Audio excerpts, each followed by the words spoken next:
that volunteer firefighters lost his life in Alberta. And remember our firefighters that go out and risk their lives for us all the time.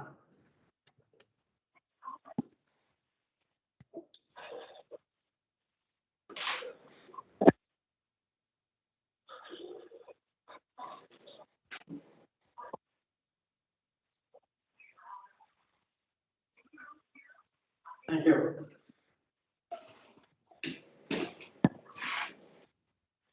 Before we start on our agenda, I want to acknowledge that we were in the ancestral territory of the Mi'kmaq people. And I want to thank the Mi'kmaq people of today for their ancestors being willing to share the land with our ancestors who came, whether it was 400 years ago or 2 years ago. And may we all live together on these precious lands in peace and harmony. Okay, and we'll now have a motion to approve the agenda. So moved, Peter. Seconder? Second. Second, Deputy Warden Murray.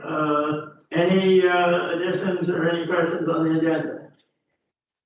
Hearing none, all those in favor? Aye. Aye.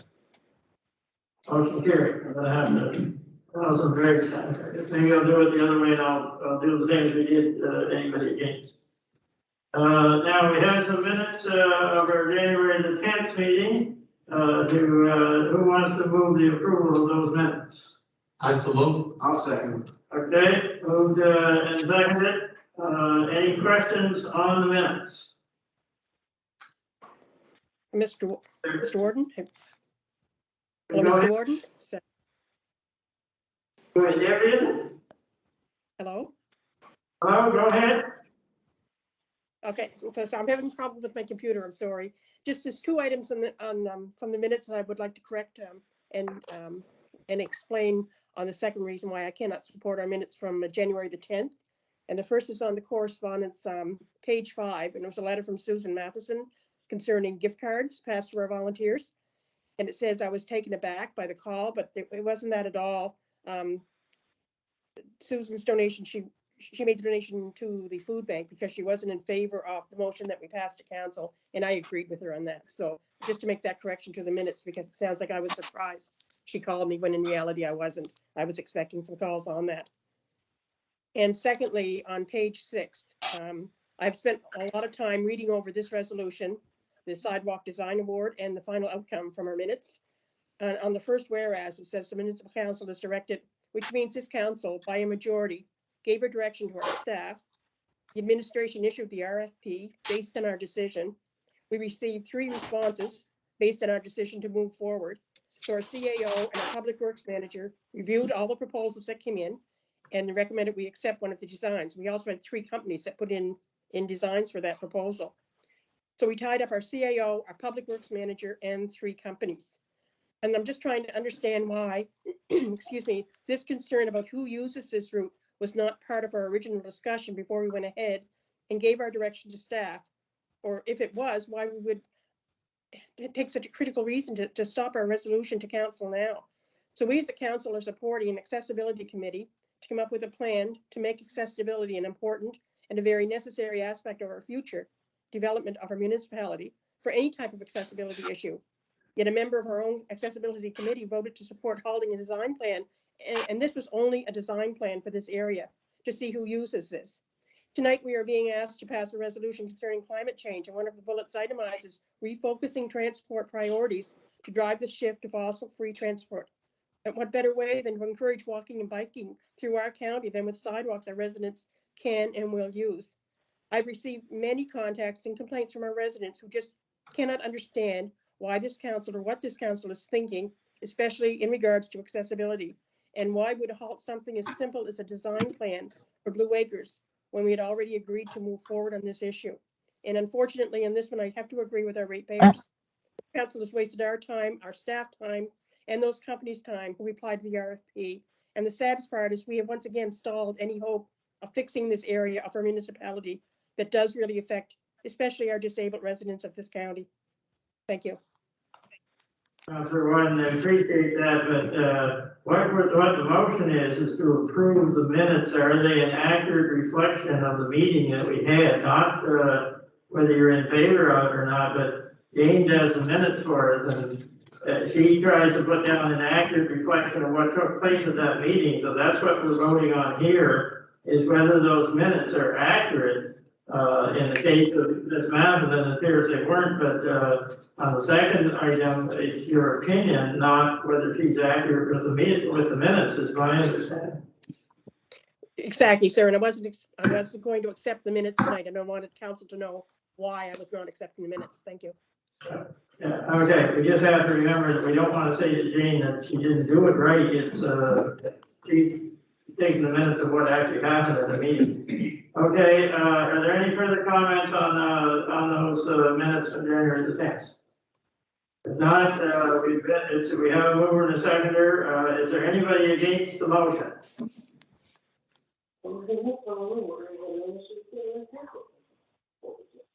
I told you Voting that, nay against the minutes. Councilor One, that you were against the minutes? Yes, you keep cutting out, I'm sorry. So yes, I'm voting against the minutes. Thank you. Okay, so it's passed with one nay vote.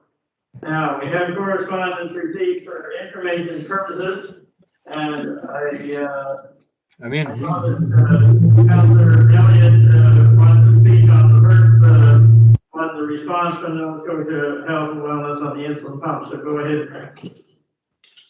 Thank you, Mr. Warden. First, I'd like to thank the council for the support to have the letter written. The letter states that the reviews by the Canadian Agency for Drug and Technologies and Health did not determine that the insulin pumps were more effective than multiple daily injections and in helping a patient manage their diabetes, and the department will continue to monitor the guidelines at this time. There's no plan to expand the age over 25. So I'd like to note and point out, we're not wanting injections and pumps compared. That's not the goal. We're looking to have the age cap removed for those over 25 because of the high cost for those who require the insulin pumps on a daily use. And I believe this letter may be prematurely received as this issue is still presently being addressed. A meeting was held with Juvenile Diabetes Research Foundation, and the Honorable Michelle Thompson was in the discussion, and she was very positive. Our Member of Parliament supports and is promoting the idea of individuals with type 1 diabetes who are over 25 to be included in the Nova Scotia insulin pump program as well. Carolyn McFarland has agreed to bring the petition forward, and that's being circulated at many locations at the end of March. And the petition is ongoing and has a goal of having over 1,000 signatures, and we're well on our way. And presently, a settlement is receiving tremendous positive support, feedbacks, and letters and information on this topic. And this is an update. And in the future, I may have to ask council support for another letter because we're still hoping for a positive outcome on this discussion. And I think if we all stand together and work together, we can reach that goal and have it changed and join the other provinces to support. Thanks. Thank you, Councilor Elliott. I think there might have been some misunderstanding because, you know, they sound like they're talking about all animals, opposed to the ones that type 1 diabetes getting past that age limit. You know, nobody was asking them to suddenly take all of the adults with diabetes and give them insulin pumps. So the idea was to get the insulin pumps, my understanding anyway, for those who are aging over the 25.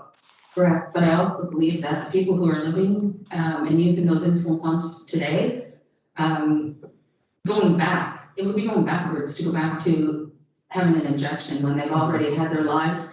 It could be from a young age up to present, having those insulin pumps available, and then reaching the age 25 and then having a minimum wage job. Where do you get $2,000 to $3,000 to support yourself to keep that pump that you already managed your whole life having, and now you have to change your whole way of living to survive? It's just not fair.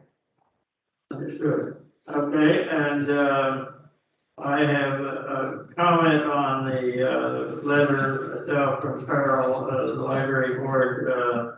it's in support of Viola's Place, and I'm on the board of Viola's Place, so I called someone to ask them what was taking place, and, there are people being turned away, on some of these cold nights, because they only have 8 bids, and, when those 8 bids are full, so this letter is in support because the library in Glasgow is starting to get overrun in the daytime, but those people need someplace to go when it's bitter cold outside, so they're going to the library, and the library is more than willing to help them. But, it is starting to stress out their staff trying to do that as well as their other work, and, so there is a move afoot to, if people know where the, Viola's Place is, it's the old church, behind Needs there, and, they're trying to get, government funding, they could move that up to 20 bids a night.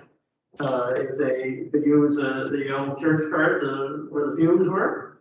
And they've done all the work, the heat pumps in there, the building's all ready to go. But they need, they can't run it on the staff they have, most of the volunteers are gone because of COVID. And so they're working with Department of Community Services to get, some funding, and that's what this is about, getting that funding for more staff. So it's a shame to see people outside in the cold and huddling in wherever they can when we could have the bids if they had the funding for the staff. So that's what that letter is all about. It's not the library trying to say they're against helping these people that need a lot of help. It's just saying that if we could get Viola's Place funded better, then there would be a place for them to spend the daytime. Right now, from 7 in the morning to 7 in the evening, they're out because they have no place for them. They have to clean the place and everything during the day. So anyway, they are working hard on it, and I know from being on the board for a while that the young lady that runs the place in there, very capable and competent, and trying really hard to. She actually works with all those people, trying very hard to get their life turned around a little bit so they can have a home in their own again. So anyway, I just want to explain a little bit because I'm on the board there, what's going on there, so people have a better idea.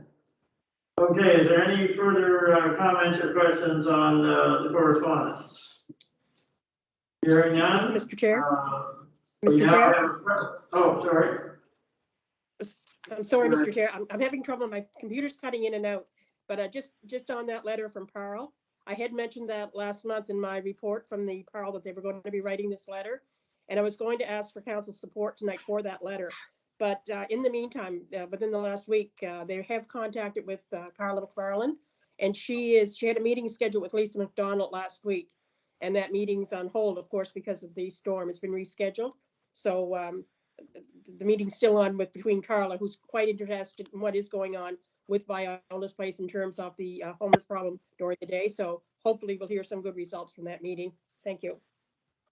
Yes, and she is the minister of the Department of Community Services, which is where they're applying for the money from. So, yeah, I know the snowstorm, or whatever we call it, canceled that meeting on Friday.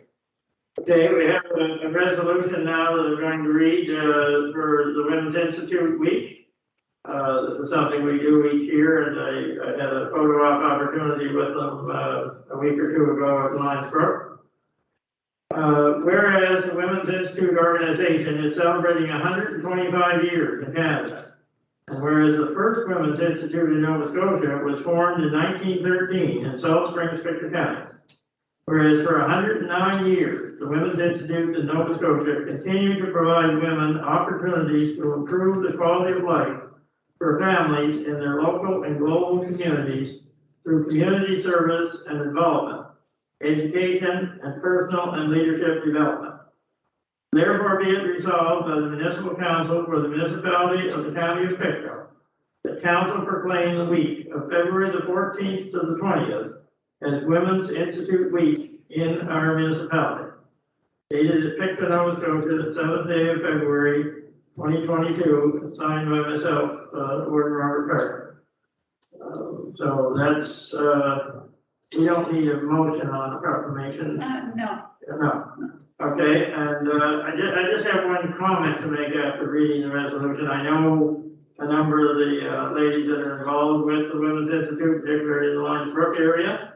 I think the one in Salt Springs folded up a number of years ago, but there's still a fair number of women's Women's Institute, especially on the eastern side of our county. And they still do really good work in the communities, helping young women to get involved, and the older ladies, or I could say the elder ladies, are there to help them and train them, and it's just a really good organization to still have. And I think that they've been here for 125 years in Canada. That's something to be proud of. Alone, a lot of organizations don't last that long. And the first one in Nova Scotia was right here in South Spring. So congrats to all of the women that belong to Women's Institutes, and we thank them for all the excellent work they do every year. Okay, now moving right along. We have our broadband update from our CAO. Go ahead, Brian. Thank you. The report was circulated with the package, so I don't have, I guess I won't go into any detail. It may be easier just to answer if there's any specific questions. Okay, I'll open it up. Everybody's hopefully had a chance to read it and you know, see where we're at. I guess I've always been thinking we need to go faster, but we are where we are, and the weather is having some effect now for sure the last couple of weeks along with COVID. But we are still moving in a positive direction, I understand, and not necessarily out on the polls, but in a lot of other areas. Is there any questions for Brian on anything anybody read there? Maybe just on that point, Mr. Warden, there was a fiber progress map that was included in the package. That was a snippet at a point in time. They've actually are beyond that point.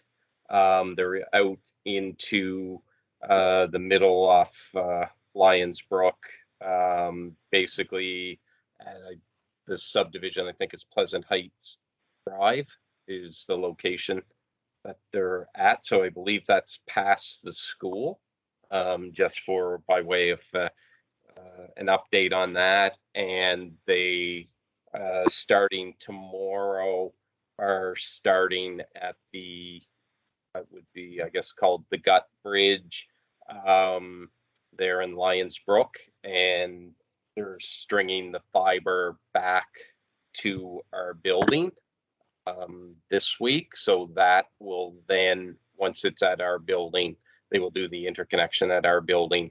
So the segment that is installed can actually basically be at a position to start onboarding customers. So identifying customers and installing the home drops would be the next step.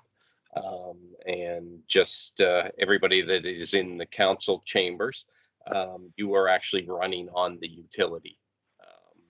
The building is actually on the utility now. So it's peered in Halifax. So you're actually on internet project at this point. So all that work has been completed.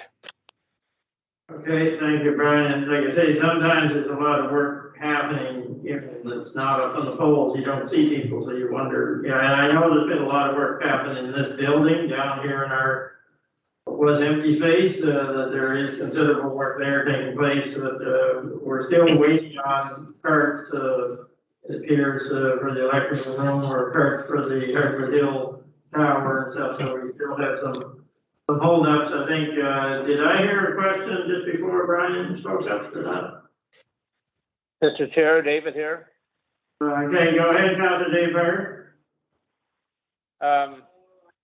I recall right from the get-go on this project, some time ago, that the area out my way, and I'm not sure the actual ring number, it might have been 7, was at that time always going to be the second area that was going to get done, so to speak. We are making progress, I see. on the first ring, but I see no progress other than maybe a little bit in the Salt Springs Mount Tom area, but the vast majority of the Middle River Valley and all the communities that feed into that, there's nothing been done. It appears. I'm looking at the Make Ready tracker. You know, I see the shore's been done all the way up River John. I see down through Mel Murby done, or applications have been made, et cetera, and way up the East River Valley and so on. But there's really nothing in the Middle River Valley. My question is, are we still the second ring that's going to be built? And if so, why is there no work being done in this area? So what you're seeing on that tracker is what would be the backbone fiber, as opposed to community distribution fiber. So what that is at this point is simply the kind of foundation fiber that also feeds the towers. So this is the stuff, those make-readies that are prepared here are for basically supplying the towers and the backhaul on the tower. So it doesn't mean that other communities are not going to be serviced. It's just this is kind of the backbone infrastructure. Follow up on that. You have seemed to have missed the point of my question. Is this area going to be the second ring done? That was the fundamental question. Now, I appreciate that the towers are going up significantly in areas that have fiber, so they'll be served wirelessly. Okay, but I certainly recall from previous maps that there was going to be a tower in the Hopewell area. There's going to be one top of White Hill here, another one over on the Montreal Road, two of them actually, as you proceed towards West River Station. Those were not wireless towers. Those were wired towers. Okay, and my question is, again, are we still the second ring to be done?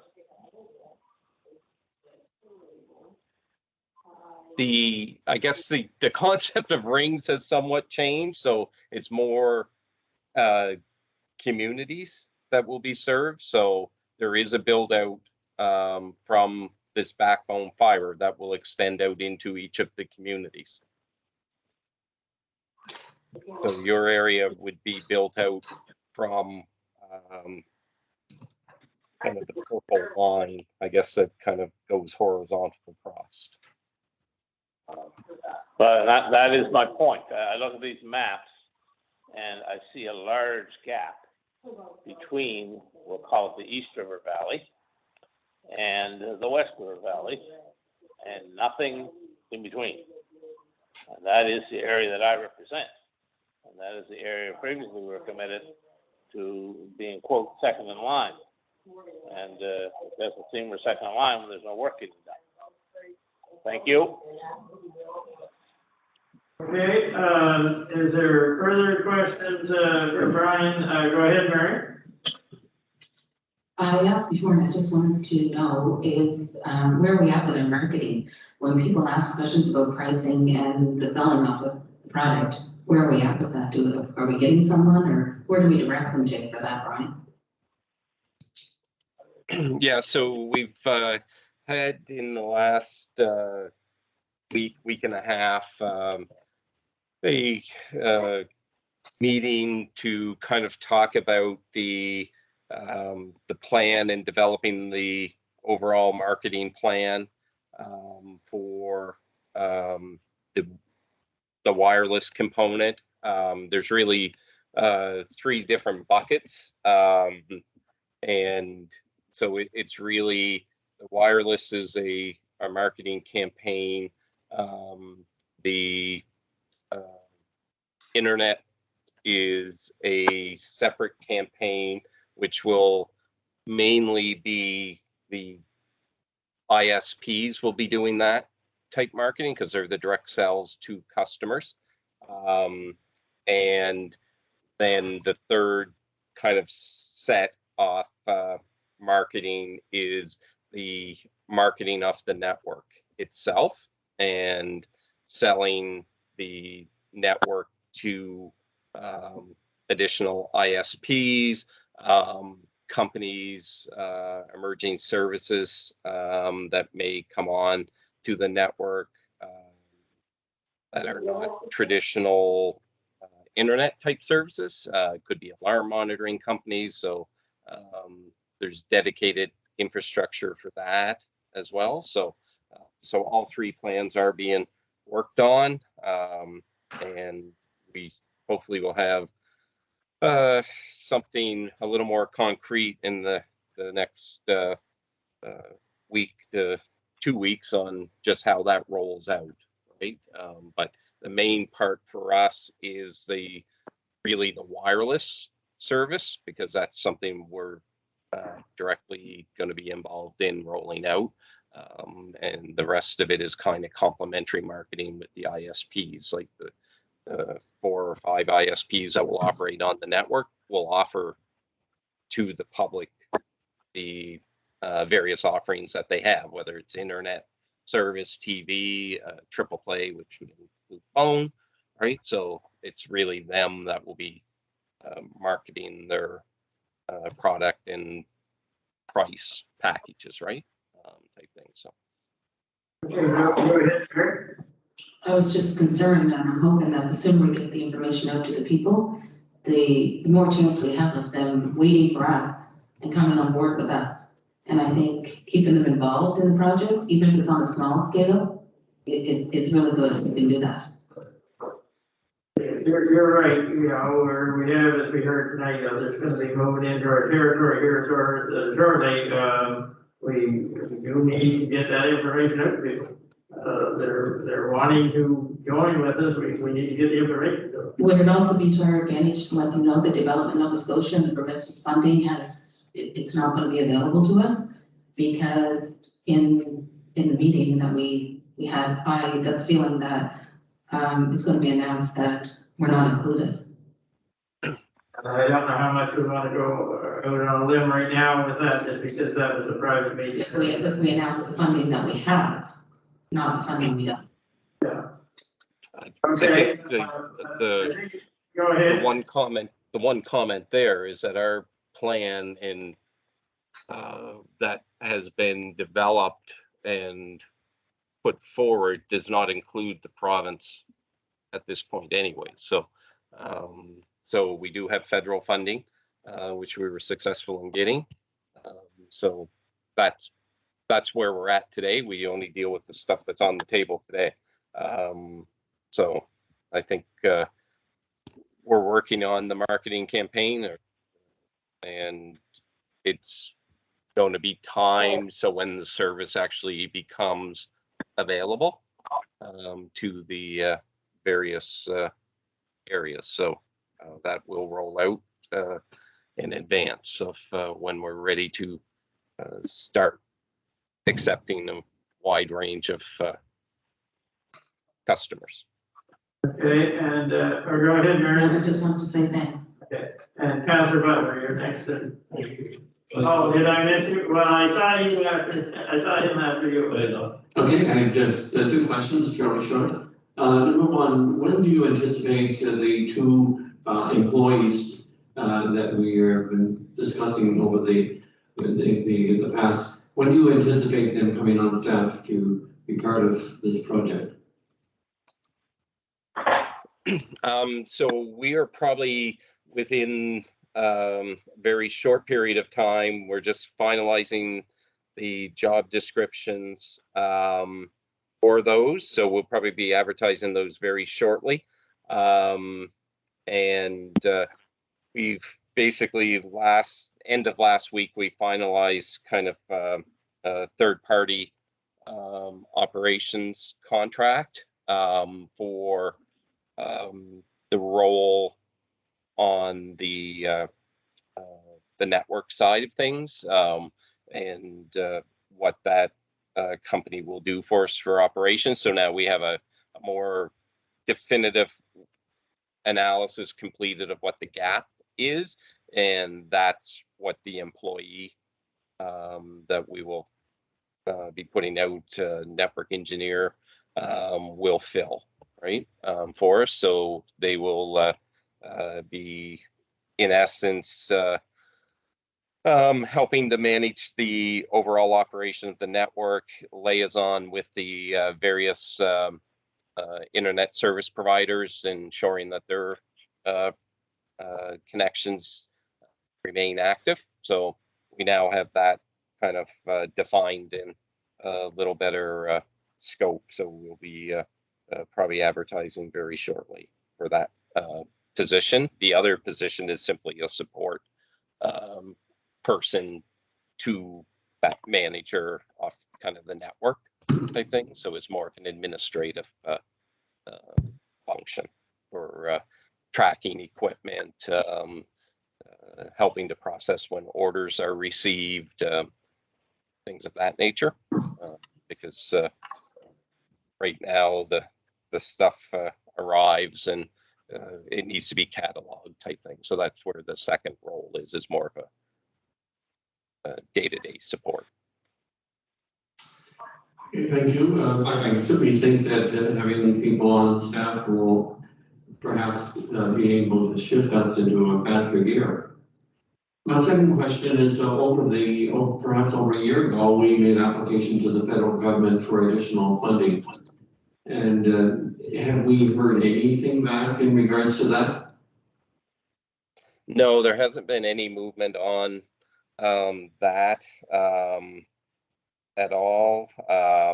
The awards that have been made kind of under the Universal Broadband Fund have been very remote communities. And the group that was awarded in December were remote, and I would say the majority of them were First Nations communities, but very more northern at this point than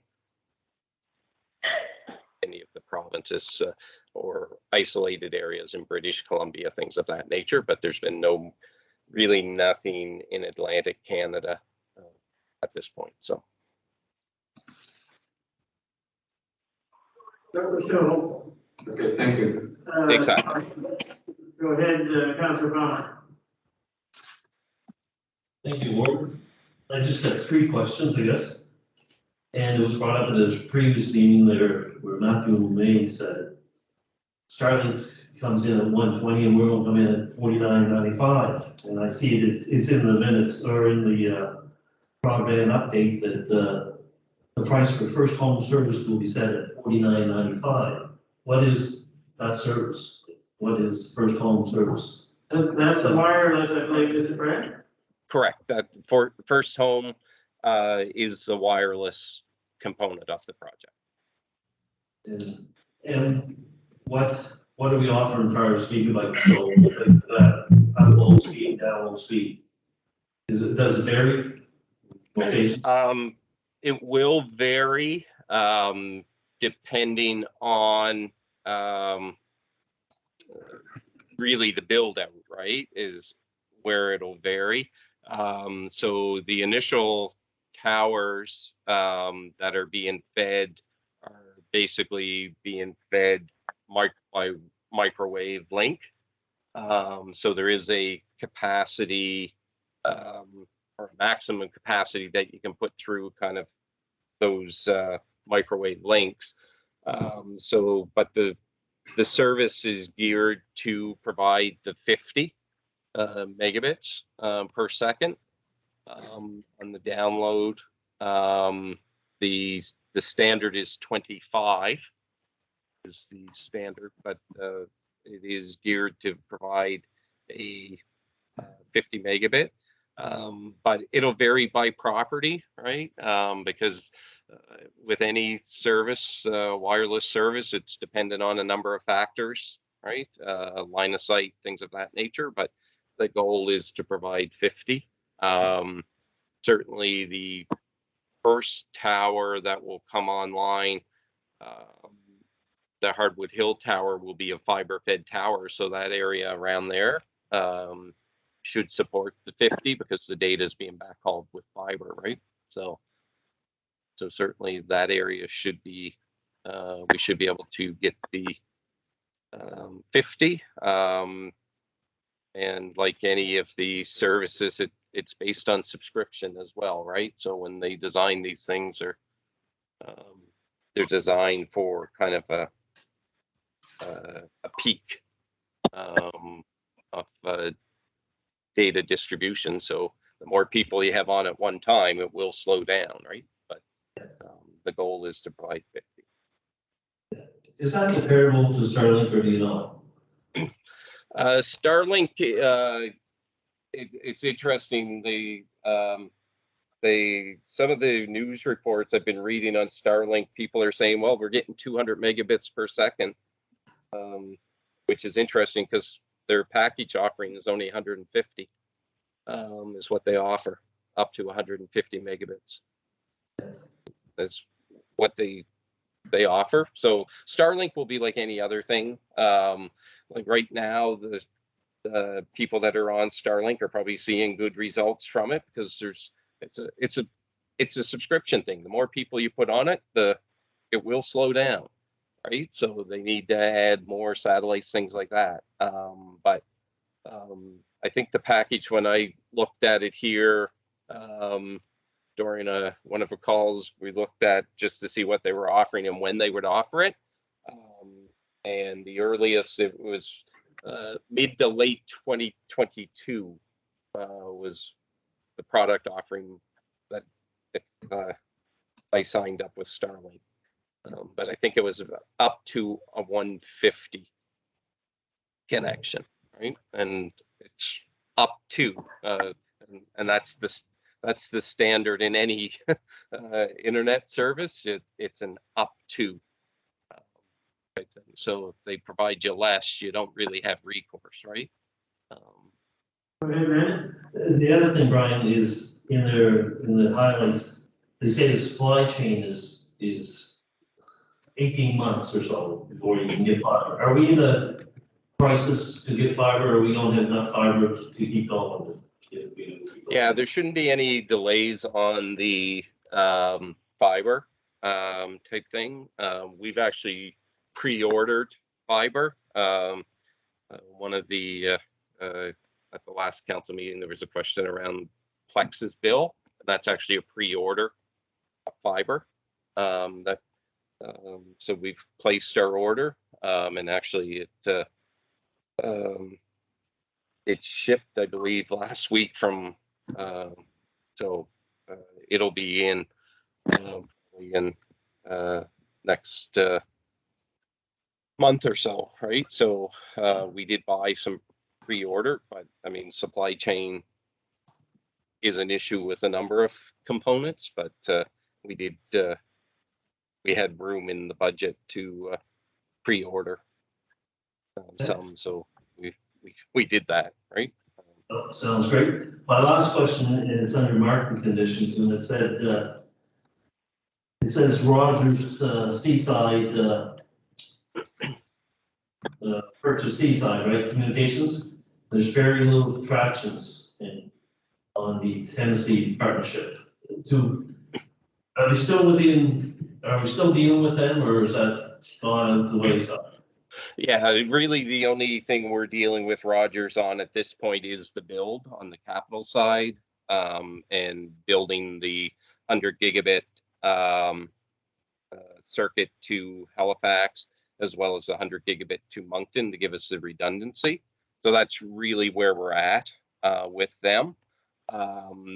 They, have purchased Seaside, and I think it's fair to say they're trying to figure what that means to them as a company type thing. So in fairness to them, they're basically working that internally and across Nova Scotia to see what that looks like.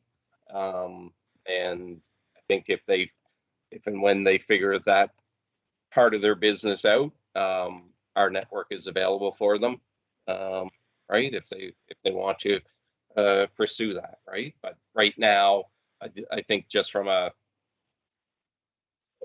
business, they're working through that, right? And what that means to their overall company. So, so there hasn't been a whole lot of discussion on them joining our network. They do support what we're doing and are helping us on the link part of it, right? By building the second link to Moncton to give us that redundancy. But right now, they're not in play as a potential ISP, but that could change. But that will be for them to decide. Right now, we're dealing with 4 or 5 ISPs to join day one type thing. So 3 that are based in 3 or 4 that are actually based in Nova Scotia, and we have 2 others that are looking to come to Nova Scotia. One from Quebec and one from Ontario, both looking to expand their business into this area and basically join in Halifax, right, at the Halifax Internet Exchange, put their services there, type thing. So, but Just my thoughts on that, Brian. If we had somebody like Rogers, it would be a big selling factor for our internet. That's my own personal belief. So anyway, thanks so much. Yeah, brand name recognition. There's no doubt about that. I think the other side of that is that they do see the benefit off community networks, and they did step up to the plate, right? Now, granted, we are paying them for it to build, but at the end of the day, they did step up and helped on the infrastructure side, right? Type thing, which is a win for us as well, right? Type thing that we were able to make that partnership on the infrastructure side. Thank you. Are there further questions for Brian on the internet project? I have a couple of quick ones, or I hope they're quick. Following up to Councillor Butler's question about hiring 2 people, under number 3, I don't know what page that says, people, MOPC department should work with the town of Glasgow to hire 2 resources to sort equipment and manage services. I thought we were doing that on our own. Why does it say that we're going to, are those people being hired jointly, or are they being hired by us, or are they being hired by the town of Glasgow? The way it reads, you know, I'm not sure why it reads that way, is what I'm asking. Yeah, no, there are employees. Why does it read that way in there? We're gonna work with the town of Glasgow to hire 2 resources. Yeah, I'm not 100% sure why it's worded that way. There All are right, employees. eyes were clear that there are employees. Yeah. The other question I had, Brian, and we talked about this, well, this is the first time I noticed that under the concrete, that it sounds like it's gonna be precast. Like we talked last September and October, and a lot of meetings about, let's get this concrete poured before the ground freezes up. Well, that obviously hasn't happened.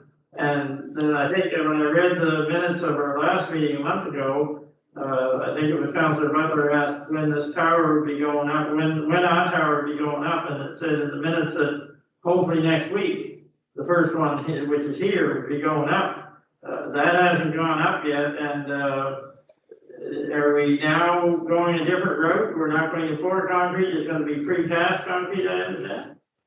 That I'm not aware that was a change that was made. My understanding is that it's still traditional build. Yeah, it says the templates for the tower foundations are being worked on and will be precasted. So maybe that's not accurate either. So I guess those are things we'll have to go over with Matthew and find why they state it that way.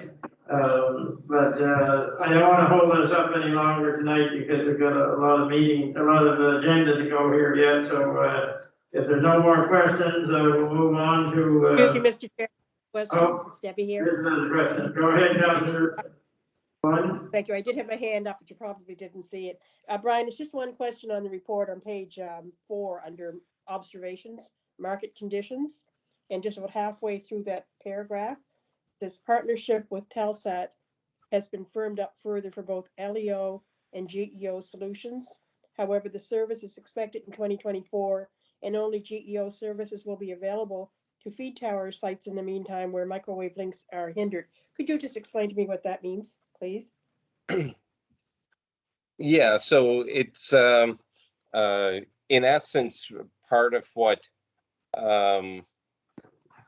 we're having to do until we get some of the towers fed, is to use microwave links. And I think what they've been working on is a solution where we can't get a strong microwave link, is to look towards potential satellite to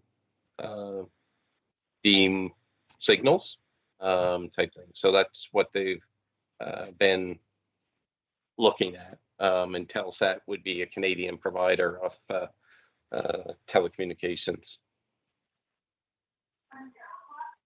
Okay, thank you. All right, now we'll move on to our resolutions. And first up is Councillor Palmer with the municipal grant. Go ahead, Councillor Palmer. Thank you, Ward. Resolution, be it resolved by municipal council to the municipality of County Pictou, the council approve the payment of the following municipal grants. Recreation, council allotments, Carroll District Fire Department, $150 for operating expenses. District 13 Recreation Land Commission, $150 for operating expenses, for a total of $300. Council grants, District 13 Recreation and Planning Commission, $1,750.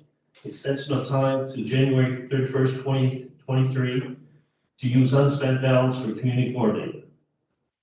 Municipal Services, District 1, Pitt County Catholic Association, $1,500. Extension of time to January 31st to publish the Catholic coloring books for seniors. District 4, River John's Lions Club, $5,000. Extension to time to January 31st, 2023 to complete interior renovations. District 6, Durham Community Hall, $5,000 operating expenses. District 11, Bridgefield Community Club, $2,000. Extension of time to January 31st, 2023 to complete property maintenance. Grand total of $5,000. Dated Pictou, Nova Scotia, the 7th day of February 2022. Moved by myself, Councillor Randy Palmer, and seconded by Councillor Chester Gore. So seconded. Okay, you heard the reading of the resolution for municipal grants. Been moved and seconded. Are there any questions on that resolution? Go ahead, Deputy.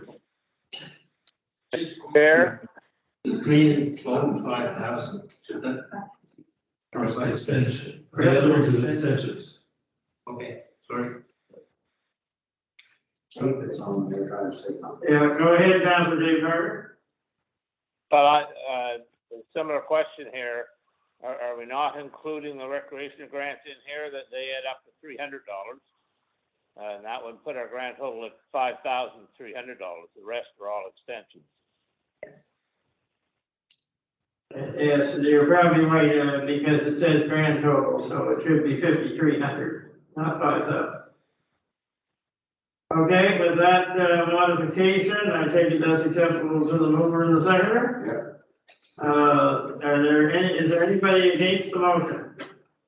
Hearing none, let's declare that one passed and move on to our climate emergency. Councillor Boyle. Thank you. Resolution. Whereas the United Nations, UN, has declared a global climate emergency, asking for a united effort to reduce greenhouse gas emissions, principally to avoid runaway global warming. Whereas the scientists of Intergovernmental Panel on Climate Change, IPCC, the UN body for assessing the science related to climate change, warn that unless rapid and deep reduction in CO2 and other greenhouse gas emissions occur in the coming decades, achieving the goal of the 2015 Paris Agreement will be beyond reach.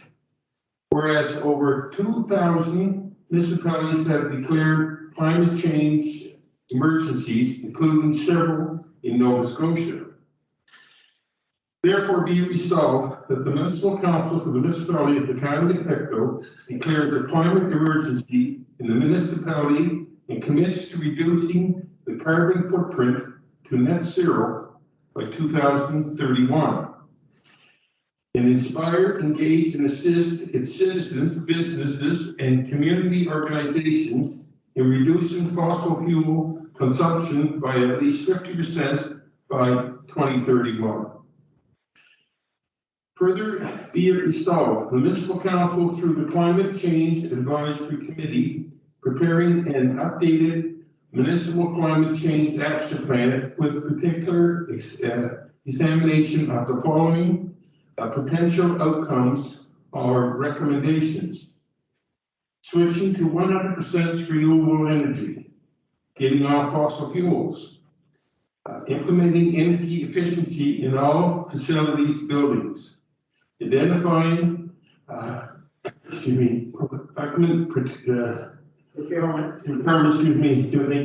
ensure supplies to council are using renewable energy and resource recovery. Embedding climate emergency thinking into strategic planning and update planning schemes. Refocusing transport priorities to derive the shaft to fossil-free transport. Creating a circular economy aimed at zero waste. Increasing forestation and revitalization activities, vegetation activities, developing community education and empowerment to take action, increasing community realistic to climate change impacts. Dated Hillside Nova Scotia, the 7th day of February 2022, signed by myself, Peter Royals, and seconded by Councillor Mary Elliott. So second. Thank you. I think they deliberately put all those big words in. Oh, boy, all right. Okay, so you've heard the reading of the motion to declare a climate emergency within our municipality. It's been moved and seconded. Are there any questions on that resolution? Mr. Chair, I have a question. Go ahead, Councilor David Parker. It's more of a comment, I guess, than a question. I'm just, everything in here is motherhood and apple pie for the most part. I'm just bothered by the word emergency. I guess I have a very different concept of emergency than something that drags on over decades or even centuries.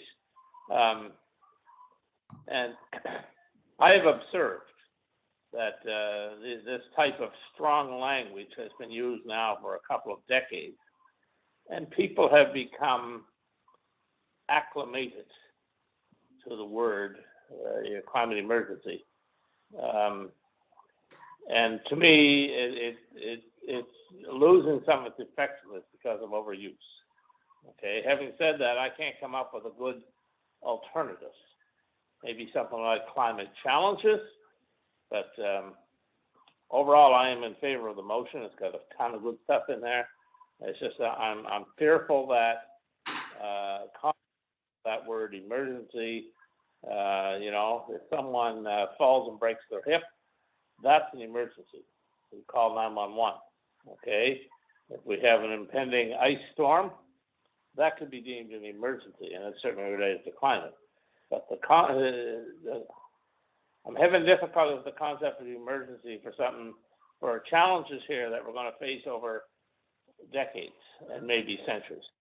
But other than that, I'm very much in favor of the motion. Okay, any other comments on the motion? I guess I'd like to disagree with my brother because I think it is an emergency. It's an emergency for our children and our grandchildren for sure that are going to have to live with. It's not the same as the house being on fire, but it's the same as having poison in the house that could be a problem at any time. And so I think we need to call it what it is. But anyway, we do disagree sometimes. But I'll call for a vote on that resolution. All of those against the motion? So the motion passed. Move on to Councilor Butler as the next 4 road name changes. Mr. Chair, be it resolved by the Municipal Council for the municipality of the county of Pictou that council approve the following road name changes, which are necessitated by the twinning of Highway 104 and the opening of a new interchange at Brownish River. Road number 1, community name is Inkensible. Central line length is 1.072 kilometers. The description is from junction trunk 4 to end of cul-de-sac. The name of this road as proposed is West Middlebrook Road. Road number 2, community name is Kensible, and the center line is 1.047 kilometers. The description is from the end of the cul-de-sac to junction number 4, formerly 104. And the name of this road is to be the River Way. I will move this resolution. I'll second it. Okay, it's been moved and seconded, the resolution to do with the name changes, to do with the new highway, or up to the new highway, I should say. Okay, it's been moved and seconded, is there, oh, go ahead, Councilor Butler, going to speak on it. Just to give further clarification, the first road, the West Middlebrook Road, is on the west side of the river, and nobody lives on that road, and it is a dead-end road. And so there wasn't a lot of discussion within the community as to, or any opposition within the community to the suggested name. The other road, I think there are 3, perhaps as many as 4 residents on that road, and all 4 have signed a document in support of the name River Way. Very good, nice to know we have the community support for those name changes, very important. Okay, I'll call for the vote on that motion if there's no further questions. All those in favor? Okay, sorry, I did it the wrong way. Motion carried.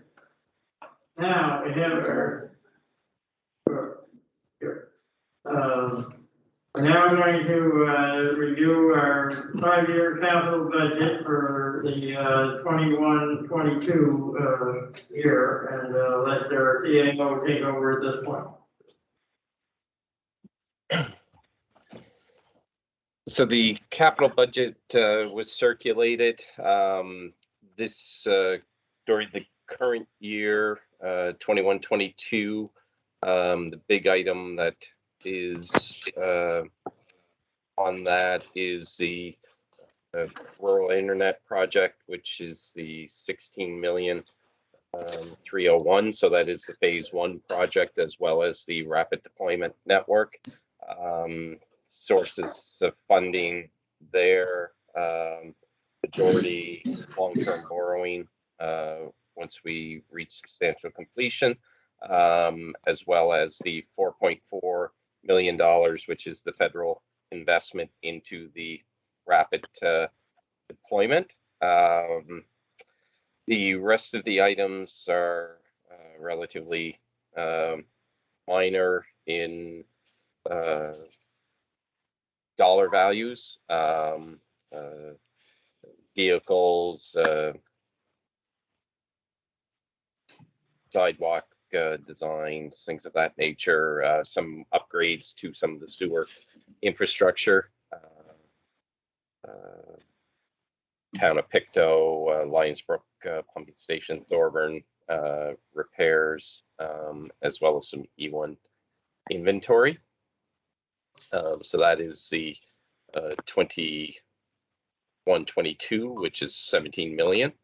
As you move on into future phases or future years, next 22-23 is 18 million in capital work, 18.6 million. Internet project having the majority of that at 15 million. Salem wastewater at about about 2.1 million. And that project is spread out over 2 years. It could be a project that's done potentially in 1 year, but for purposes here, it's shown over 2. You will note provincial grant and federal grant. The federal government, the provincial government last week did announce the next infrastructure program. The intake opened for that today with a closing of April 1st for projects. So the level of cost sharing there is based on 2/3 funding. It could be higher, but the level is 2/3 for the purposes of the capital budget.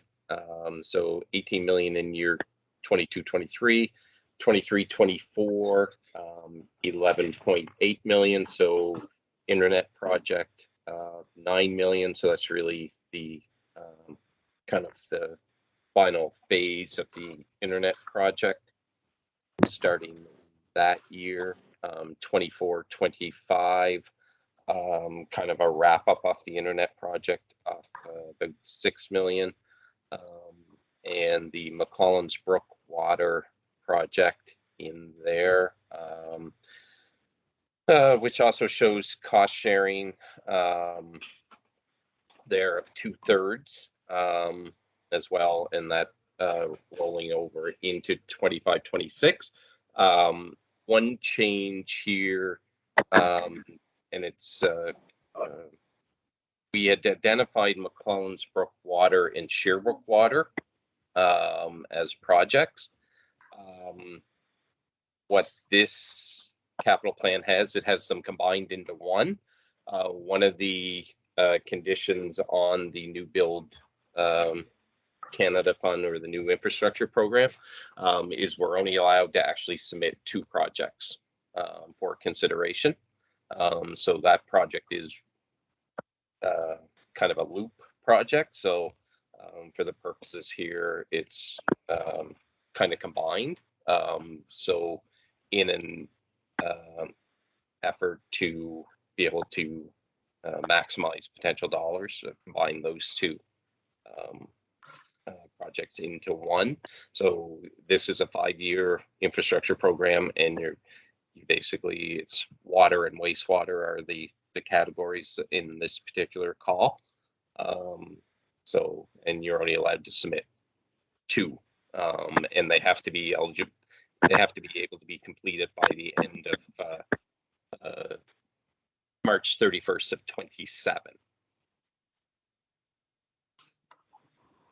Okay, thank you for that, Brian, and we'll open it up now for any questions on that 5-year capital plan. Mr. Chair, it's Larry.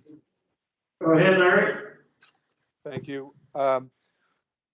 This is the capital budget. When are we going to have a discussion about future projects as well? I had gone to Public Works and got some estimates done on water for Douglas Road and a wastewater project for Darrell McKenzie as settling ponds in Alma, tying into the sewer system. And I'd like to have those 2 advance somewhere along the line. Were they considered for this budget, those 2 projects? No, so really all we focused on at this point is 21-22. Okay. So those will come up as part of the discussion for 22-23 or beyond. Okay. So that's really this year, it's completing the studies and things that we currently have on the go, and the internet project, and then the 22-23 will be, and other counselors have other projects and things that they like to have considered, so that'll all be part of our budget deliberations for 22-23. Okay, thanks, Brian. Am I right, Brian, that there's a deadline for capital projects that's more in November somewhere, or am I wrong there? Yeah, we typically put the call out in November, but we'll probably be putting it out shortly, and then we can start to kind of bring other ideas forward as part of our overall planning for 22-23. Okay, but maybe the deadline is November, is it? That doesn't mean we couldn't have them come in before that. Right. Okay, any further questions on the capital budget? Okay, hearing none, a call for the Just, vote. Mr. Chair, Go ahead, Chair. go ahead, Councilor Johnson. Yes, just, I want to repeat what Larry, Councilor Turner just talked about water and sewer extension is in his area. I also have one in mind, Churchville. Okay, it's a very small project compared to some of these other projects we're doing. Probably 1 month of internet bills would pay for it, but so that I want that brought up at some point whenever this process for future budget years takes place, because my residents out there are in desperate need of water. They're right beside the water source. They could throw a stone at the water treatment plant that supplies the water for all of Pictou County, the majority of Pictou County, and they don't have access to it. And the other one is the sidewalk design work in Blue Acres in Plymouth. When is this Ministry of Silly Walks going to be formed so we can start counting pedestrians that walk through there? And the other thing on that, I want to ask is, why isn't this on a budget line? Why isn't this part of a priority for capital work? We just passed a climate action plan that talks about carbon-free transportation. Okay, thank you. Do you have any comment, Brian?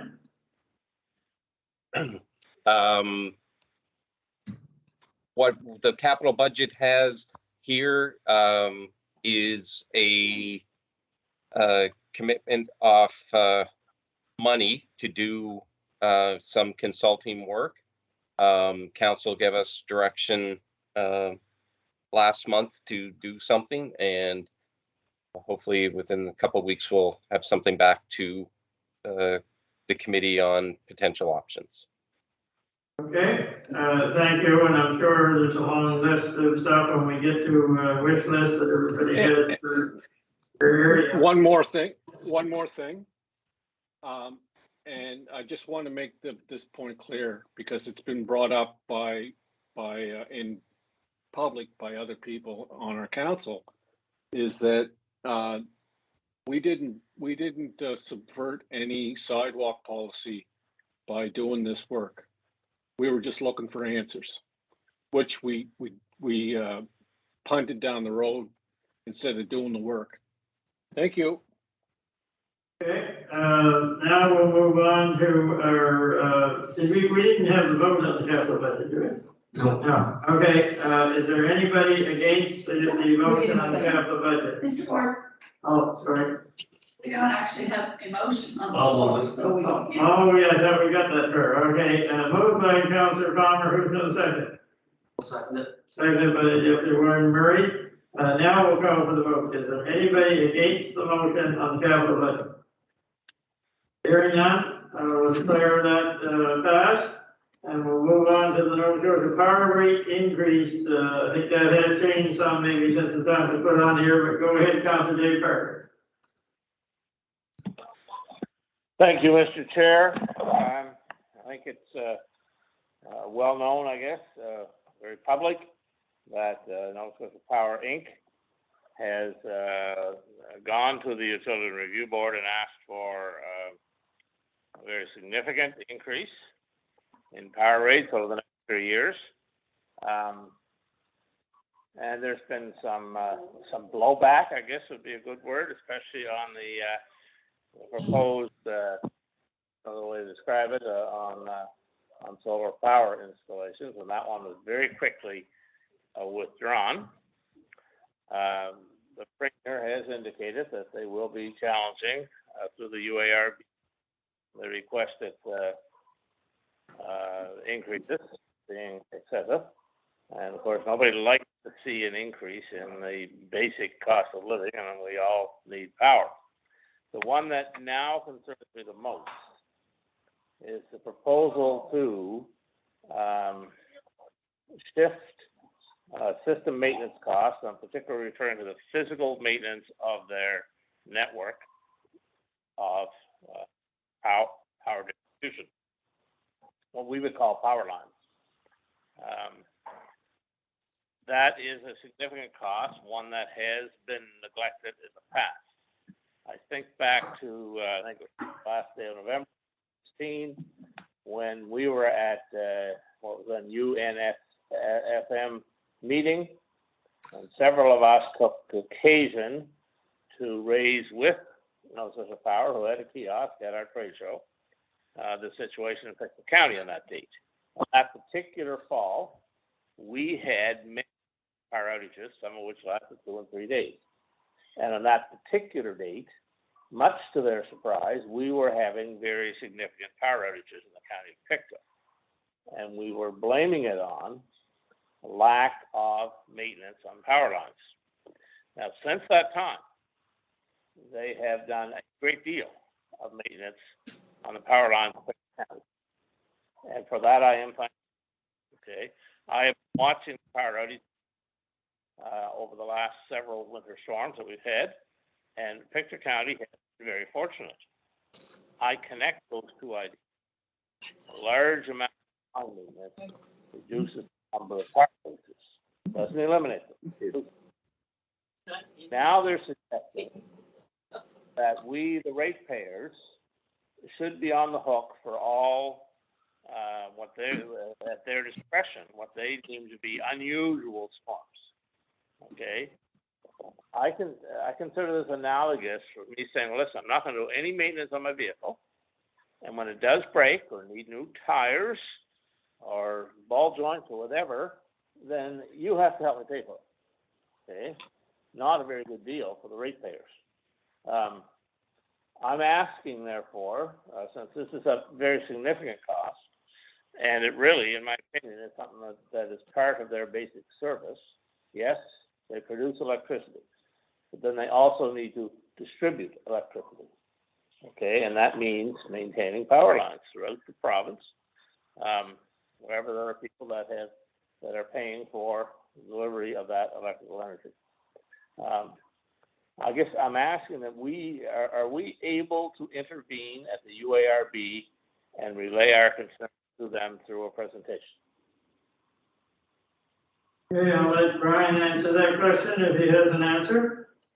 Can we as a municipality be an intervener at the UARB?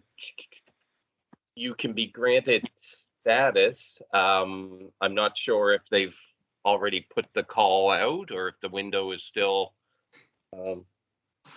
open for that, but groups can apply for intervener status, and groups can also make written submissions or submissions to the board as part of the hearing generally. So we'd have to verify where they are in the process. Perhaps we could leave it with Brian and until he finds an answer, Councilor Parker, and then when we have our committee meeting, maybe make a motion to move ahead if there's still an opportunity. Yeah, I guess my feeling is there's an opportunity to be an intervener, you should apply. We have a story to tell, that a good story, through the actions of several of our councillors over 5 years ago now, brought about a much safer or much improved electrical distribution system in this county. But they clearly haven't been doing it in many other counties. I did have an opportunity recently to speak with one of the providers of their line clearing services, and I said to him, I'm like, well, you must be getting caught up. And he said, no, we'll never get caught up. The trees are growing faster than we're capable of cutting. What that told me was that there needs to be more contractors, providers of this line clearing service employed. Okay, not just in this country, but all over. And it's really got hit this weekend. The ice storm would be a sideslipped that one. But we need, the UARB needs to hear our experience, because it is a positive experience. They also need to hear that this is a big cost of doing business in Nova Scotia Power and should not be moved on to the ratepayers. And so if we're able to obtain intervener status, I'd absolutely do that. If not, we'll have to satisfy ourselves with making a submission. So Brian will investigate that and let us know. yeah, so an intervener, so an intervener is able to be applied for as long as you submit by February 23rd. Interveners are allowed to present evidence and cross-examine witnesses.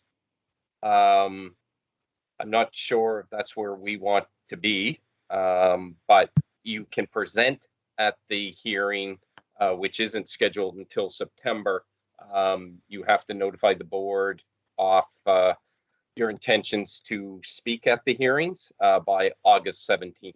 So those are the two avenues, and same if you just want to submit something in writing, you have until August 17th. I think I would lean towards the second option there. Making a presentation?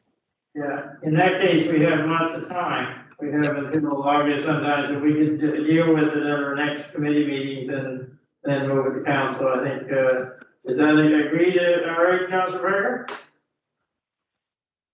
That's agreed. I don't think we want to go the full step and ask for interveners, evidence, and cross-examining witnesses. That's for people that have more knowledge than I have, certainly. But I do think we need to let the URB know that there is a solution to the power outage problem, and not a complete solution. There never will be. There will always be storms. But to try to flip this cost back to the ratepayer is quite simply wrong. Okay. We'll put that on our agenda for one of our next committee meetings, and so we can get it moving. That if council agrees, that we can go ahead with the presentation then to the UARB. Thank you. Okay, is that good enough for now? Yep. Okay, let's move on to number 10, display of racial flags. Councilor Boyles. Yeah, as everyone knows, and like the scene on the trucker strike up in the Parliament Hill, somebody running around with a Nazi flag and waving it and going on, and well, it's a better flag than that, but with the Nazi flag, I mean, it really makes me mad. I grew up with a veteran. My father was a veteran of the Second World War, and 5 of his brothers went over with him. And one of them still alive, Fraser, and I talked to him about this, and it's very disrespectful. I mean, these guys went over and fought for our country, and then this sort of stuff is going on. Section 319 of the Criminal Code Canada states you cannot fly the Nazi flag, the Confederate flag, or the flag of the Ku Klux Klan unless it's for educational purposes only. And, to have any kind of a flag or anything like that, that discriminates or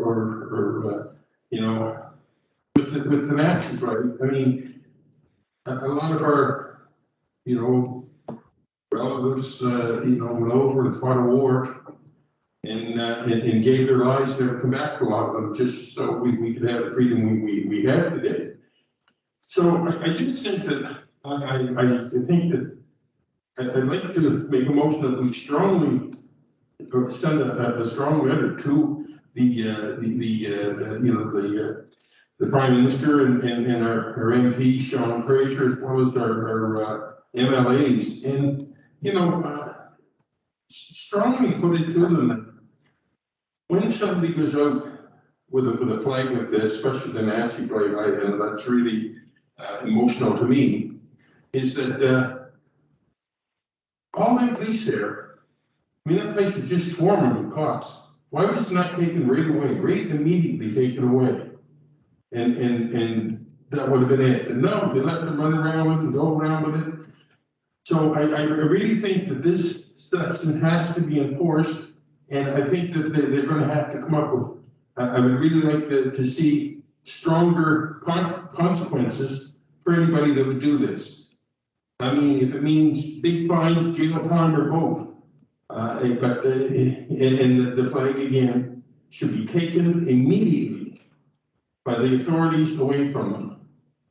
I'm surprised that there wasn't a big riot, because if it had been, you know, in different places, it would have been with a different response. It would have caused a lot of problems. But I'm just asking that we send a letter, you know, pointing out this and strongly put it that, you know, they have these sections, 319, you know, the criminal code. Why aren't they enforcing them? Why aren't they turning around and especially, how do you think our veterans that are still alive, it's not me, my uncle's the last one of the six, who's 97 years old, and they're talking about it, and how do you think they feel when they're watching the program? It's the Nazi flag being flown on our capital, you know, grounds.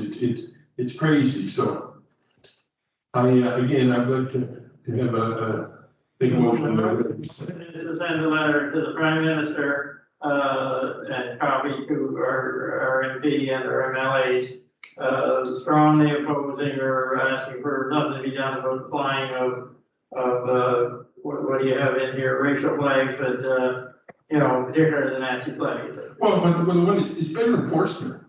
I mean, that flag should have been immediately, all the police that were there, that flag should have been immediately taken from them and destroyed. No, they let them run around with it and wait and go on with it. I mean, they gotta start following the laws they got. If they want people to be law-abiding citizens, well, start, you know, the people that's going out and doing this stuff, turn around and grab them, and again, you know, it should be a big fine and jail time even. I mean, that's really discrimination against our veterans. I don't care what anybody says. I want to bring it to a head here to a vote. Do you have, Carolyn, something there on the motion that you read to us? Yes, I do. The motion is to send a letter to the Prime Minister, the MP, the MLAs, a strong letter, asking for police intervention to enforce Section 319 of the Criminal Code of Canada. Yeah, okay. With strong consequences and the role of like when those circumstances occur. Is that good, Peter? That's good to do. Okay, can we have a seconder for that motion, please? I'll second it.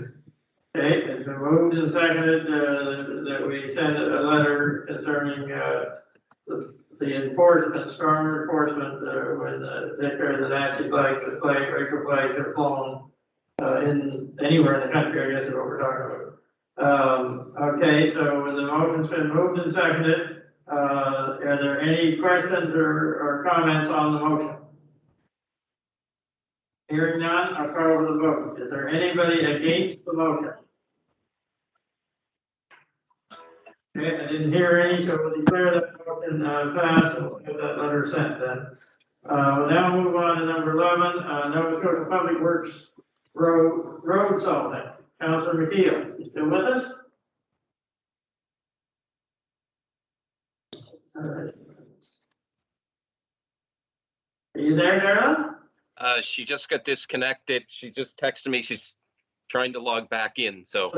We'll go on to the next one, and we'll go back to Darrell, and then the next one is Council 1, and it has to do with the NSFM restructuring, which was announced, well, it was announced to most people that were online last Wednesday, I believe it was Wednesday. Do you want to go ahead with that, Council 1? Yes, thank you, Mr. Chair. I won't drag this out. Everyone hopefully by now has gotten a copy of what we discussed last Wednesday on the plans for the organizational changes for NSFM. Basically, if you have questions, please forward them on to me or to Juanita. And Juanita is really willing to come out to council to do a face-to-face presentation when COVID restrictions are lifted, of course, to explain some of the changes. But if you have any questions, please don't hesitate to ask me concerning what we're trying to do with NSFM. I will say that we're trying to make the organization stronger, and we put a lot of thought and work into this change for the NSFM, and we want it to be an organization that can work for all of us and make it a stronger organization for the advocacy. So would appreciate hearing any of your comments. Thank you. Okay, are there any questions or comments for Councillor Wynn on the NSFM restructuring? Okay, I don't hear any, so do we have Councillor McKeel with us now? Yes, we do. My apologies, Mr. Warden. No problem, you go ahead, Joe. Thank you, Mr. Warden. I was asked to put this on the council agenda this evening by residents. I'm not sure if any other councillors have received any calls or have heard any other conversations concerning the lack of salt being put on our provincial roads this year. I understand that the temperatures have been up and down and kind of all over the place. It seems we've been on a roller coaster. However, there is some concern out there that there's not enough salt being put on our roads, and people aren't feeling safe. And I would just like to see if we could make a motion this evening to write a letter to get some clarity about if there's been some changes, and if so, the impacts, I guess the reasoning behind that. And maybe Councillor Palmer might have some insight as well. Okay, so you're making a motion to write a letter then to whom, Councillor McKeel? Yes, the residents that I've spoken to are very concerned and want some answers. We're sending this letter, though, the council sending a letter to the minister, is it, or to our local? I would like it sent to our local MLAs as well as the Minister of Public Works. Minister of Public Works, okay. I'm just wondering, your question salting, the majority of calls I've had are more to do with sanding, and they're particularly worried what's come with this rain, so could we add salting and sanding? I mean, or depending on what road you live on, there's no salt going on a lot of roads, only sand, if there's anything. Would you? Yes, be okay? I understand.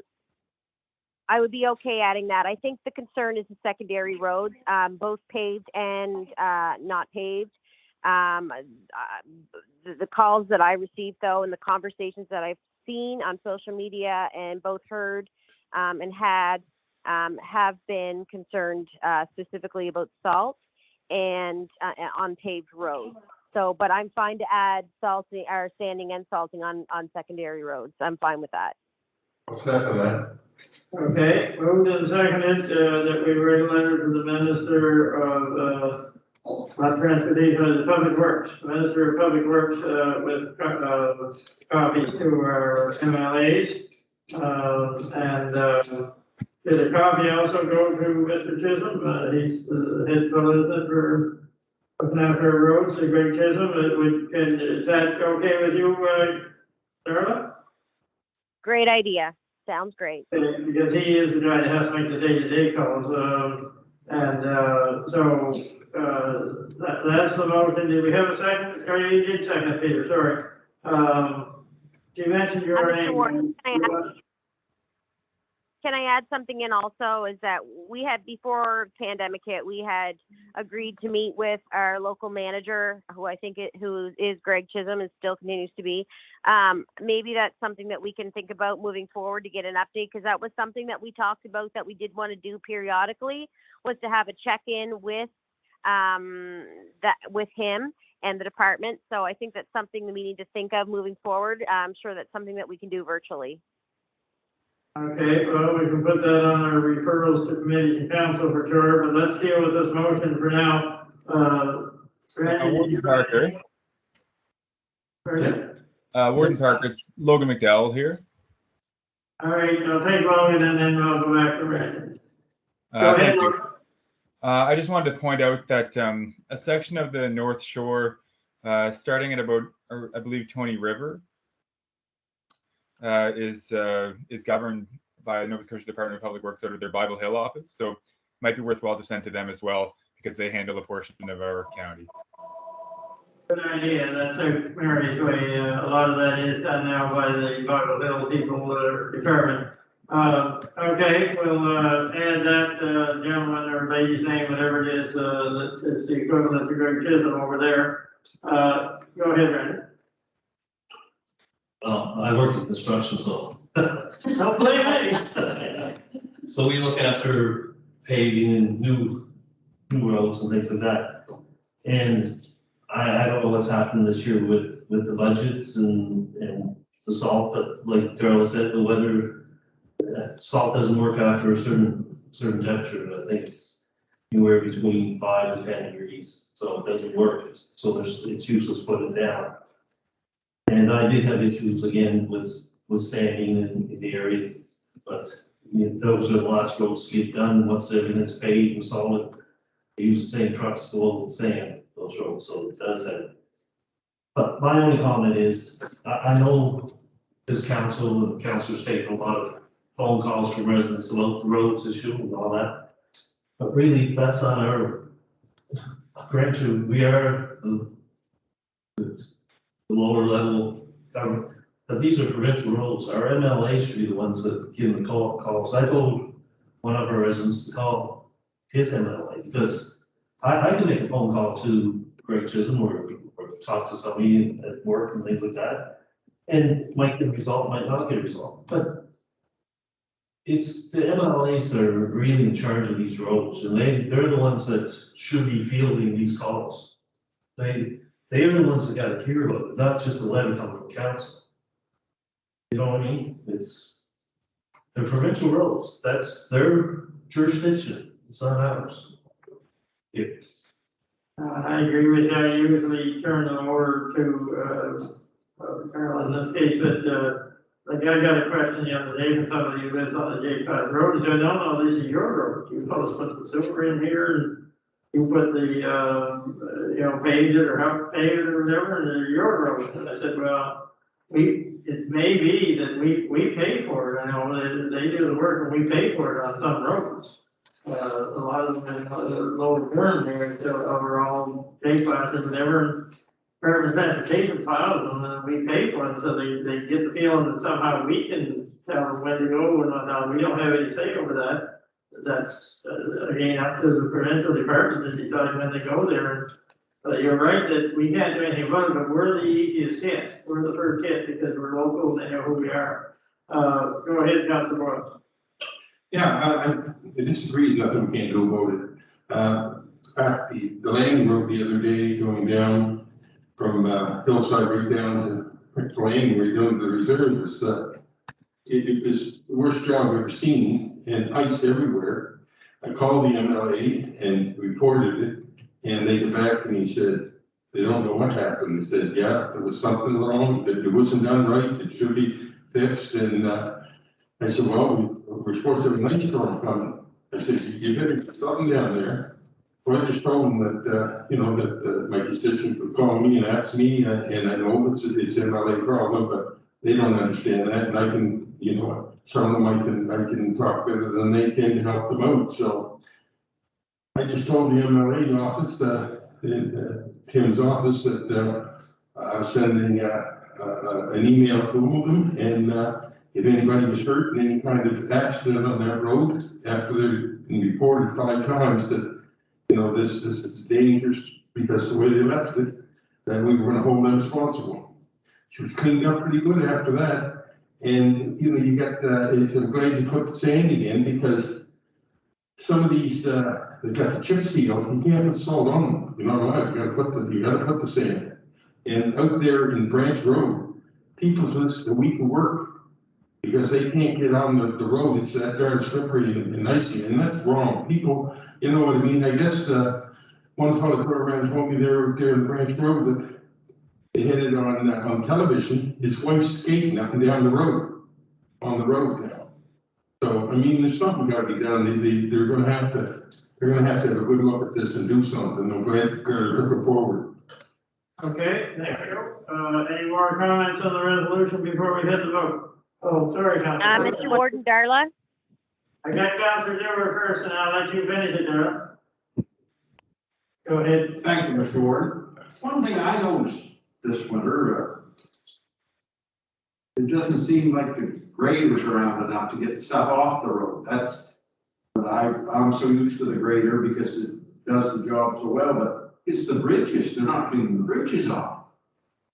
They always used to clean the bridges, like they'd go around, and maybe the machinery is too big for the bridges now, but I know the bridge across at St. Columba, that it's pretty dangerous getting on the bus, and the bigger bridges, not the ones on the pavement as much as the dirt roads, it's the dirt roads I'm talking about.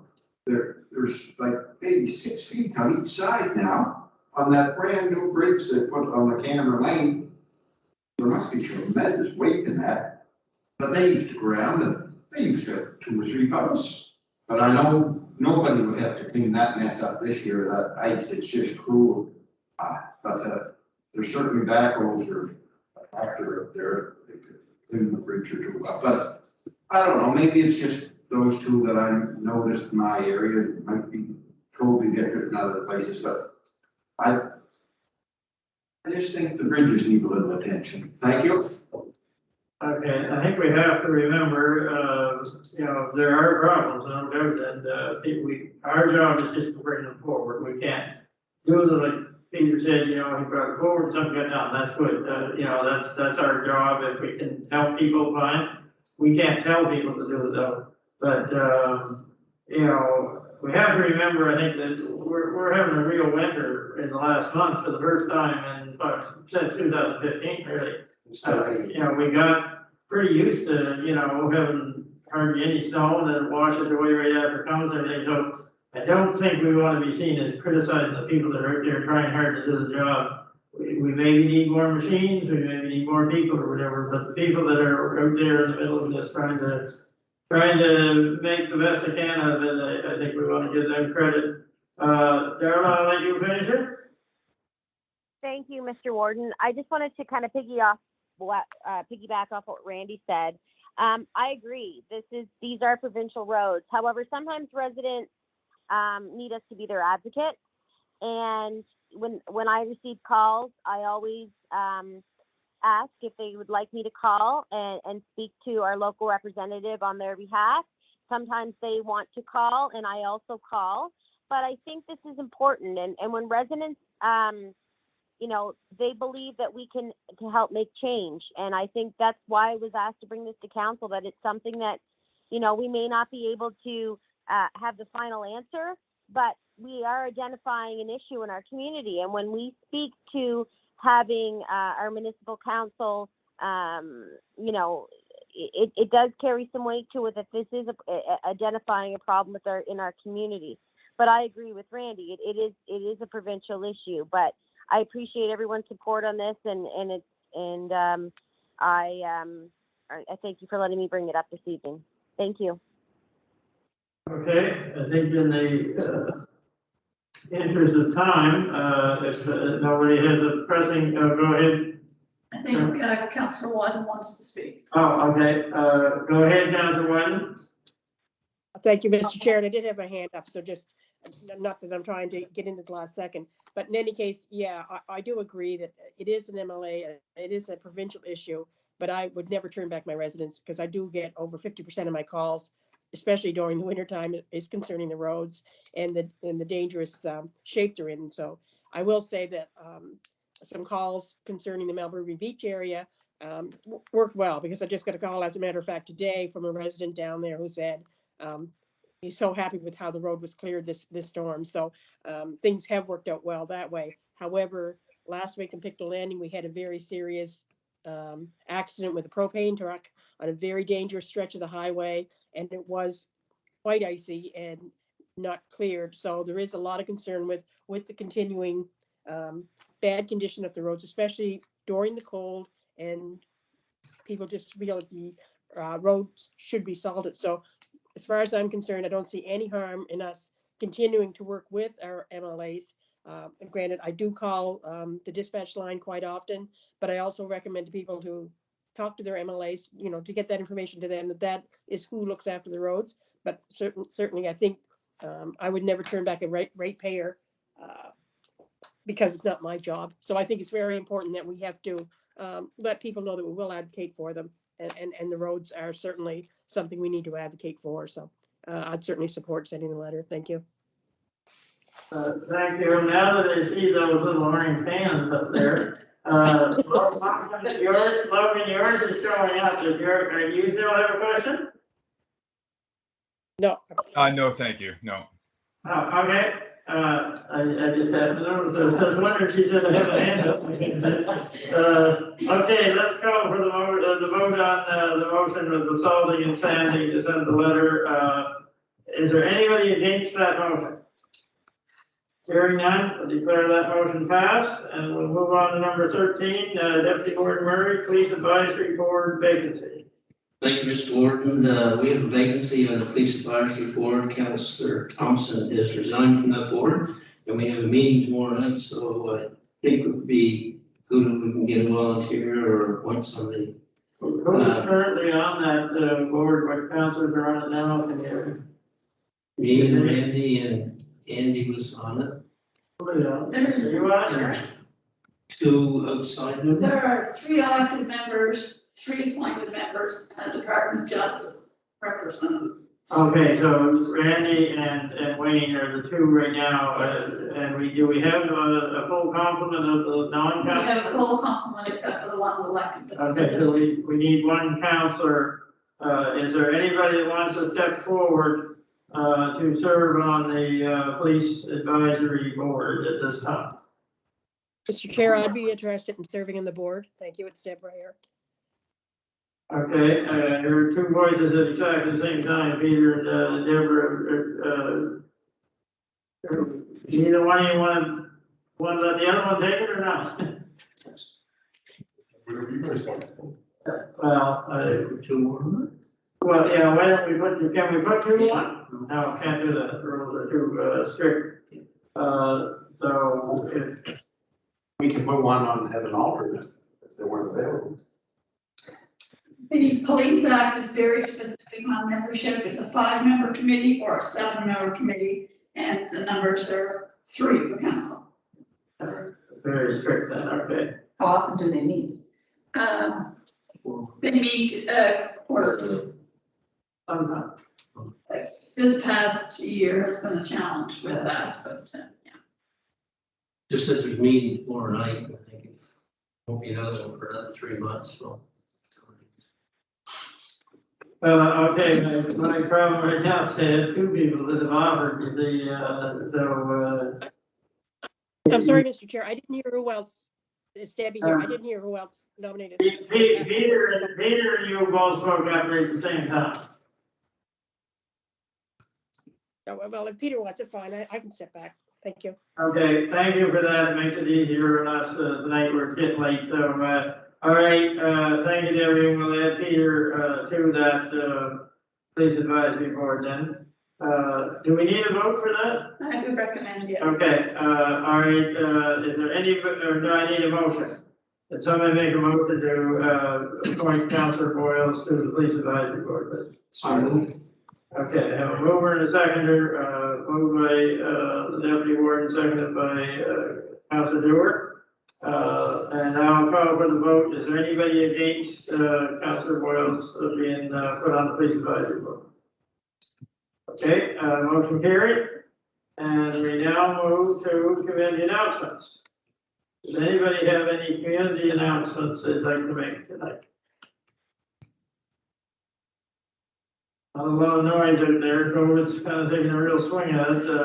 I do want to mention that, and I bring this up every year, and whether I'll be in it or not, I haven't made up my mind yet, but coldest night of the year, which is, we already had a lot of candidates been here every second night.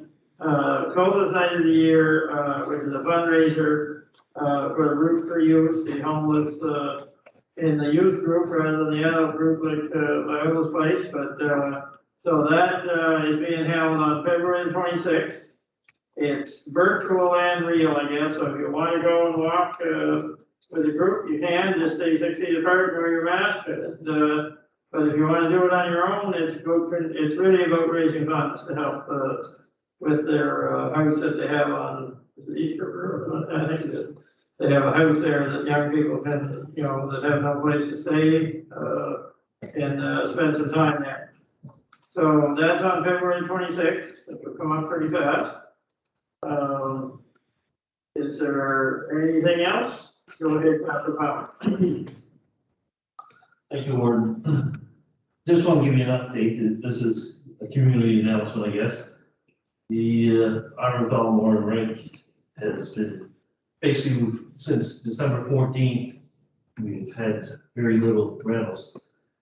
Up to from December 14th to January 3rd, we had no rentals at all. It was shut down completely. Then on January 3rd, Pittsburgh County non-hockey did come back. They were the only ones that did come back. In the last week or so, we had a few groups pick an hour here, pick an hour there, but just want to let you know, this past 2 months has been really hard on community rates, such as ours, such as the Heck Arena. It's the West Arena. I had our rec manager, Edwin Buttle, do up a revenue thing last week to see where we stood and to see how much we lost. We lost $32,000 since the closure. We were successful. I applied for money for through the COVID fund for small businesses. We received $5,000, which is a help, but it's a long way from. At the end of the day, when we run our operations from the fall to the spring, we come out basically breaking even, right? We're $1,000 ahead or $1,000 behind. So this has really put us behind. And it's not only our rink. We're part of this recreation facilities of Nova Scotia, and they come on. They have kind of communications with the other arenas and things like that, and everybody's hurt. It's just not one. No doubt the wellness center is taking a big hit too. Yeah, we're gonna hear that news here. Yeah. It's gonna come back on us. So, you know, I just wanted to let you know how COVID has been affected. Now, last year, we were in the hole, but we did get government funding. We came into the year looking good, but just that this last 2 months has been really hard on us. So I just wanted to let you know, and hopefully the government comes out with more money. So and it's not only rinks and things like that, it's everybody, right? And you can't have people using your facilities and paying for those things.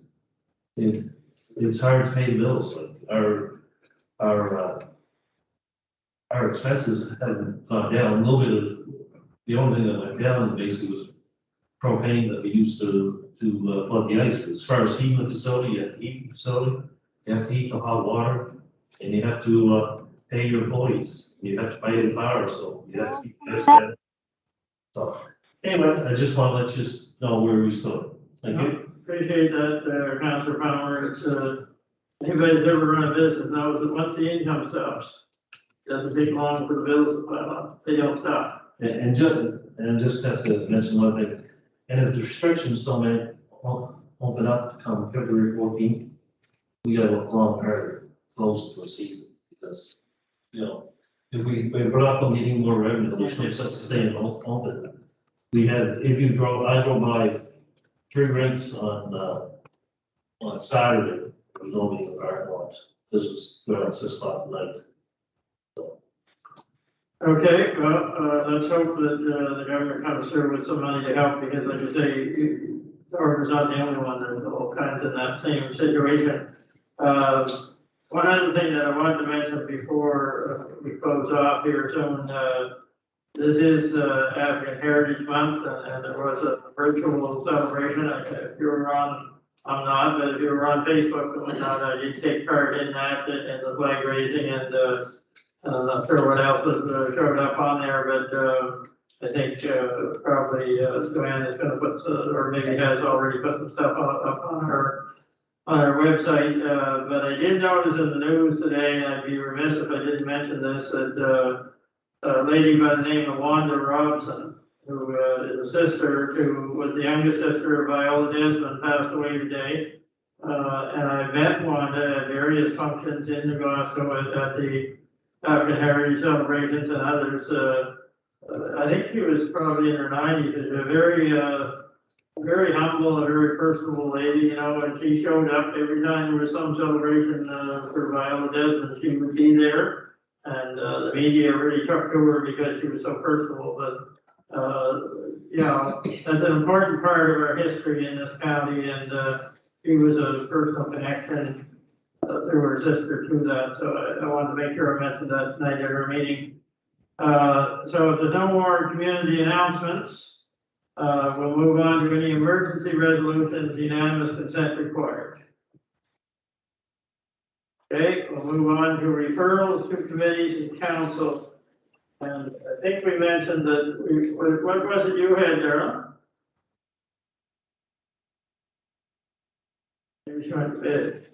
Oh, no, I'm not, no, I'm here. No, it was concerning Greg Chisholm. Oh, yeah.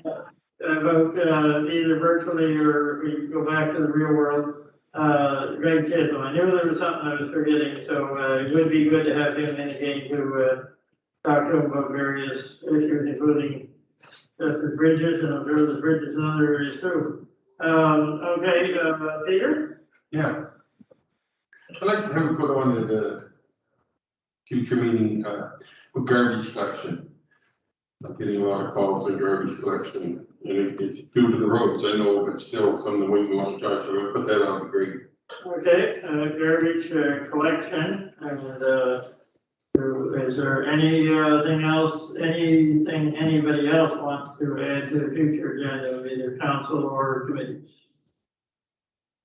Okay, hearing none, we'll move past that, and we need a motion to bring closed session, hopefully for not too long. So move. Yes. Moved and seconded by. Moved by Peter. I second it.